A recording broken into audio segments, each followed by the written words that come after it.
past experiences. And it was okay for the first half an hour. And I think a little bit later, actually while we were going there, walking into the really dark swamps, we saw like I don't know what it was, an eagle or something fly by, and I said, hey look, it's an eagle, and then you were like, no lah, that's not an eagle lah, you know, that kind of thing. And I'm like, okay lah, whatever. So we continued walking regardless, and we stayed at the swamp. From the corner of my eye, I actually saw like something pass by us, and I didn't think too much of it. I'm like, we're at a swampy area, might be a bird or whatever. And then as you continued telling your stories, I'm like, dude, there's a decapitated hand on your freaking shoulder. Is there anyone here? What did you find? You are listening to Supernatural Confessions. You made me dig up unwanted memories of my past. But anyways, here goes. Must have been 3 or 4 years old, right?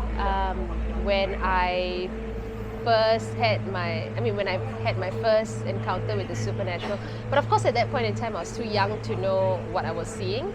So I used to stay in this really old walk-up apartments in Novena. I don't want to say exactly where, but it's still there though. So I must have been all of 3-4 years old. So I remember my routine when I was little. I used to watch Sesame Street, and at about 6:30, I would push a little chair to my balcony. So my balcony actually faced the backyard of certain houses. I used to push my little chair down the hallway and then to the balcony. I used to stand there every day without fail, and I mean every day, 7 days a week. I used to stand on the balcony and stare out into the tree. So my mom used to ask me, hey, what are you looking at? I'd be like, flying things. And my mom used to think that I was looking at birds. But I still vividly remember that it wasn't birds. I was looking at little white, translucent, floaty things, like even heads and, you know, just heads, like not even decapitated heads, just heads with really long hair, not white hair, but just heads floating around. And at that time, I was too young to understand, hey, what's going on. I used to think they were just part of everyday life because I used to see them every day. And I remember another incident, this one really vividly. I must have been like maybe a couple of years older than I was before the balcony incident. I maybe was a year or 2 older. Mom used to drive then, brought me to SGH to visit, I don't know, a grandparent or granduncle or something was admitted in hospital. So the car park is actually in a really, okay, so SGH is not like the SGH you know now. It was really dark back then, not many street lamps, very dark. At that time, not many people drove, so very scarce car park and things like that, very dark. To get into the car park, we drove past a really big tree again. And as we passed by the tree, I told my mom, Mommy, there's eyes on the tree. And I still remember the tree actually had, it wasn't cartoon eyes, it was actually almond-shaped eyes with big black pupils. As big as the tree trunk, the eyes. And I told my mom, Mommy, the tree has eyes. And my mom said, don't talk nonsense lah, you always talk rubbish lah, you know, that kind of thing. Ever since then, every time I go to a hospital or a funeral, my mom would give me a rusty nail to carry along with me lah. Because that's when I realized I had a very unnecessary gift, if you will, to see things lah.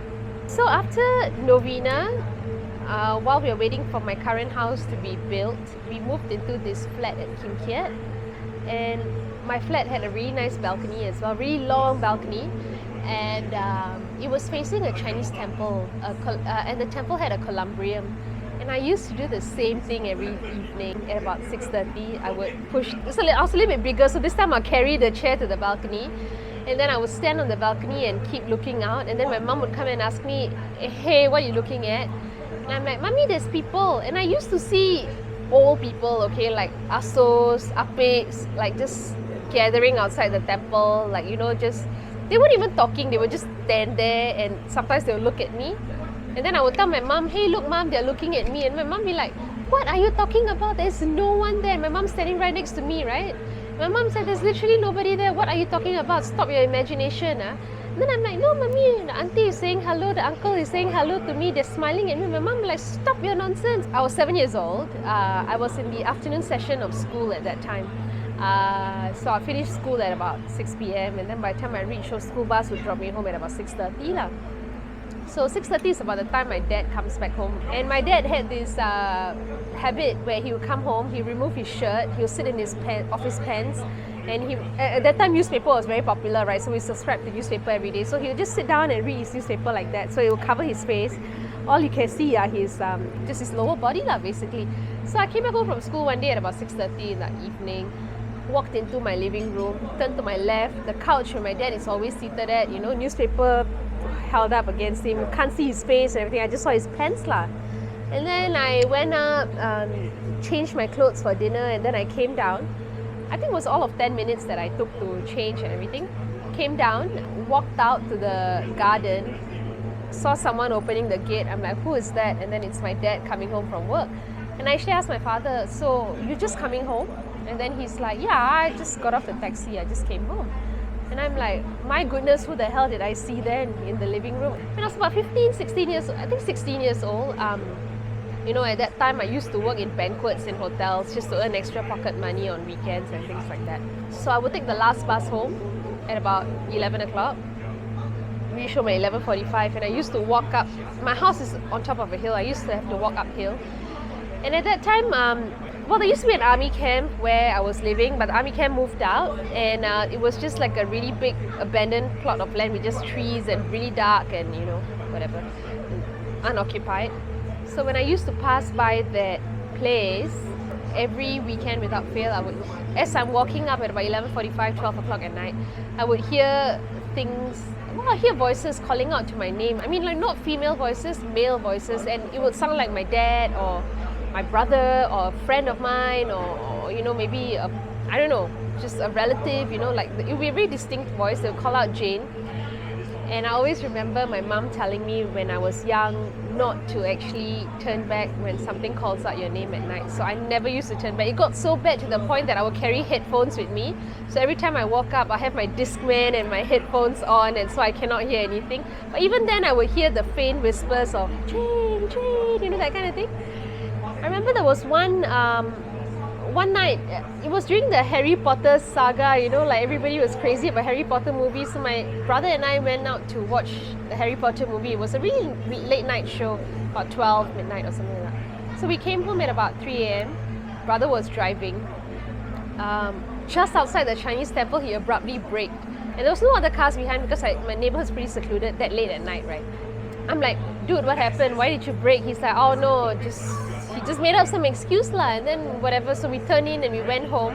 When we went home again, I asked him, hey, why did you actually brake? He's like, I saw a thing right in front of our car. Then I'm like, but a human being? Maybe it was just someone crossing the road. And then he's like, no, it was something unnatural. It looked like an ostrich, and it was walking this way. Like, why would an ostrich be out at our neighborhood? We're not living in Australia, right? I mean, why would an ostrich be out in the neighborhood at 3 a.m. in the morning? That was definitely unnatural. I'm like, probably. And case in point, there was one very key incident where you and I were doing the very first podcast. And if anyone who's watching this video right now, go back to check out podcast episode number 1. Number one. Number 1, you and I were having a talk at Pasir Ris Park area. Oh yes, that's right. The swamp area. Yeah. And we were talking halfway, and then something happened. Of course, I remember this very clearly, but I want to hear it from you. Walk me through what happened that day. We were trying to do a podcast. I mean, the very first episode, right? So we're trying to just tell our stories, past experiences, and it was okay for the first half an hour. And I think a little bit later, actually, while we were going there, walking into the really dark swamps, we saw like I don't know what it was, an eagle or something fly by, and I said, hey look, it's an eagle, and then you were like, no lah, that's not an eagle lah, that kind of thing. And I'm like, okay lah, whatever. So we continued walking regardless, and we stayed at the swamp. From the corner of my eye, I actually saw like something pass by us, and I didn't think too much of it. I'm like, we're at a swampy area, might be a bird or whatever. And then as you continued telling his stories, I'm like, dude, there's a decapitated hand on your freaking shoulder. And you're like, bitch, don't lie. And I'm like, no, dude, there's a decapitated hand on your shoulder. We need to go stat. One time where you were at a playground and you felt someone was watching you. You took a photo and there was an image of a young child. That's right. Oh my goodness. How did I forget this? Okay, this was at Serangoon North. I had met a couple of my friends and at that time it was pre-COVID, right? So anyone was free to just sit down anywhere and have a drink and have some food, whatever. So my friends and I, we were seated at the playground and I think we were just chit-chatting, listening to songs and things. I think it was pretty late at night, about 3:30, 4 a.m.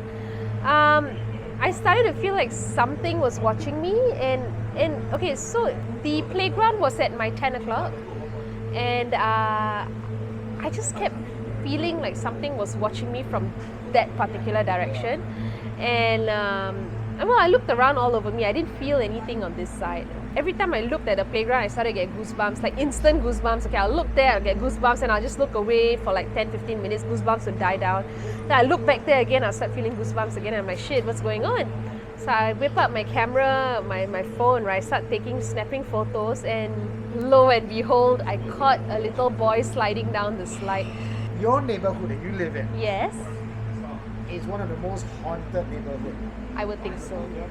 Because there were confessors when you were with Supernatural Confessions in the early years, when people started confessing, you knew exactly where it was because you were walking distance. Yeah, because people were sending photos and telling stories and or this street and this photo, I would instantly recognize it because I've been living here for a really long time and I've been living here for 30 years, so I know exactly where and what they're talking about. So my place is notoriously haunted because it's actually a Japanese cemetery around the corner from my house, and that place is quite notorious for activity lah. So there's a playground right outside the cemetery, or right next to the cemetery rather. I go jogging late at night sometimes. Well, I used to lah, not anymore. In my heyday, I used to go jogging out there pretty often. So I like late night jogging, right? I would go jogging like at 9, 10 o'clock at night and then I'll come home, shower and sleep. So every time I do the route to the, the playground, I would realize that I get goosebumps. At that point in time, I actually didn't realize what my goosebumps were. I didn't realize it was a sign of sensitivity to paranormal beings or whatever. It's only later on I realized that the goosebumps were actually a sign of supernatural beings. So I've avoided that place since. And I mean, unnecessarily provoke things for what, right? Yeah. So another funny story. Right next to the cemetery, it's a fog junction. Yeah, fog junction. So there's this house smack in the middle of the fog junction. And from the time I was a little girl till today, that house has not been occupied at all. And tenants who stay in the house, maybe it's rented out or sold or whatever, but people that live in the house don't last more than 3 months. And I know that because I walk past that place every day. It's directly next to the Japanese cemetery. Okay, so developers have enhanced the house, like they put in jacuzzis and all these extra value adds, and yet nobody wants to stay there or buy the house. That house has been vacant because I believe it's haunted lah, because why else wouldn't be? And it's going at ridiculously dirt cheap, okay? So this family actually bought the house. They didn't even rent the house, right? Because the house was going at dirt cheap. So the developers added jacuzzis and rooftop gardens and cabanas in the house to enhance its resale value lah. So this family bought the house and everything, and they're living there for a month or two, and then they started facing paranormal activity lah. And then they're like, something bad's going on down here. Let's call someone. So somehow they found us and they contacted me, and I called you up and I said, let's go and investigate the place. And when we went there, remember the son or whatever was telling us the story that he was just minding his own business, coming down the stairs, and he got shoved down from the top step, and then broke his arm and things like that, remember? The family didn't believe in paranormal. No, they were Japanese family, they didn't believe. Okay, the only reason it wasn't a Chinese family, it was a Japanese family, I remember now. They didn't believe in supernatural and things like that because the father was a Reiki healer or things like that, right? So he was more into their Japanese religion. So they didn't quite buy into the whole ghosts and the house, right, to attract people, because it's next to Japanese cemetery. it was decorated very nicely in the Japanese decoration. You know, they had the futon beds and whatnot, right? Mum's cooking in the kitchen and she feels like someone running past her in the background, and then she turns around, there's like nothing. Turns around, there's like nothing, and then go missing or move around the house. yes, like poltergeist activity. And then so that night, I mean that time when she was cooking and she felt things running past her, right? This was in the afternoon, by the way. She's like, oh, let me go see what's up. She thought maybe there was a stray cat in the house or something like that. So she just goes around looking and everything. Comes back, the food is toppled over. Whatever she was cooking in the pot was actually toppled over into the sink. Yeah. The house had a full-on poltergeist activity. Yeah, and then she called. Do you remember she called us and said that I think the thing doesn't like what I'm cooking because it keeps toppling my food over? Remember? What did you find? You are listening to Supernatural Confessions.